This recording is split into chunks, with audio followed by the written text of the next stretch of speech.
Hello, my name is Stephen Schwartz and I'll be presenting my paper in conjunction with my co-author Dr. Chellappa titled Finding Facial Forgery Artifacts with Parts-Based Detectors. We seek to develop a generalizable and explainable solution to detecting manipulated videos of faces. In order to make our method explainable, we break the face into 4 regions: nose, mouth, eyes, and chin/jawline, then train separate detectors for each part. Despite restricting their attention to only one region of the face, many of these detectors still perform quite well. This suggests that some regions of the face contain powerful clues for forgery detection, strong enough to outperform some more conventional systems. Additionally, we perform detailed empirical analysis using 3 standard facial forgery detection benchmarks: Face Forensics++, CelebDF, and the Facebook Deepfake Detection Challenge. At a high level, our parts-based detectors restrict attention to a single part by learning a supervised attention mask for each region of the face.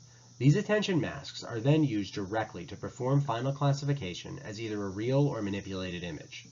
To create the masks, we first extract facial landmarks using the dlib software library. These landmarks are then grouped into 4 different regions: nose, mouth, eyes, and jaw. The masks we use for training come directly from the convex hulls of these groupings. The actual detection architecture itself is based on a truncated exception architecture, which, due to its smaller receptive field, has been shown to generalize better for facial forgeries than the full exception architecture. Using a binary cross-entropy loss at each pixel location, the truncated exception architecture learns an attention map for each of the 4 designated regions of the face. To make the final prediction, the attention map is pooled and passed through a fully connected layer. Doing it this way ensures that only the activations for that part are used in the ultimate prediction, since the final layer has no other inputs. This final prediction is also trained using cross-entropy, and the final loss is just a weighted sum of the cross-entropy values of the masks and the classifiers. We begin our experimental analysis by exploring the generalizability of our system. To do this, we train our system on each of the 4 splits of the Face Forensics++ dataset individually, and then evaluate it on the other 3. This table presents the AUC for the ROC curves of the parts-based detectors for each of the 4 parts of the face, as well as for the combined detector.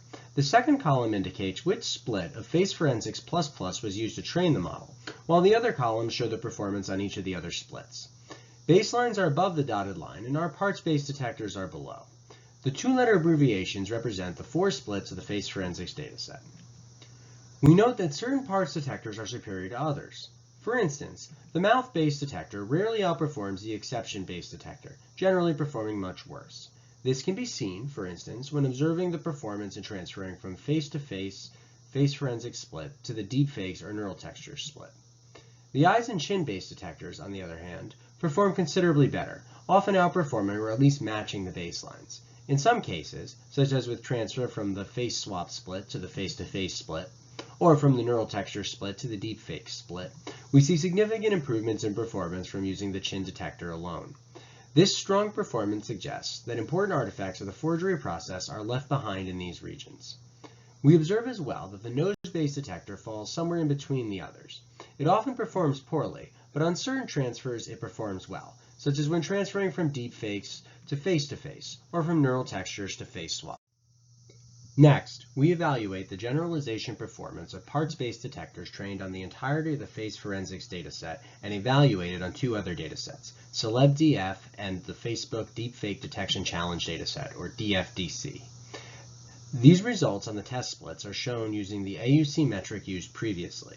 We observe that, with respect to the CelebDF dataset, parts-based detectors are generally superior to the exception baseline, both truncated and otherwise. This shows that our method remains effective relative to other techniques, even as the difference between training and evaluation grows. However, for the DFDC dataset, we find that parts-based detectors are not sufficient to achieve state-of-the-art performance over the exception baseline. However, we still observe that all parts-based methods outperform the truncated exception baseline, which itself outperformed the exception baseline in the vast majority of other tasks. Overall, this indicates that some of the data in the DFDC dataset might require a more global approach, which cannot be achieved with the small receptive field of the truncated exception architecture. Thank you for taking the time to view my presentation, and please feel free to reach out to me if you have any questions.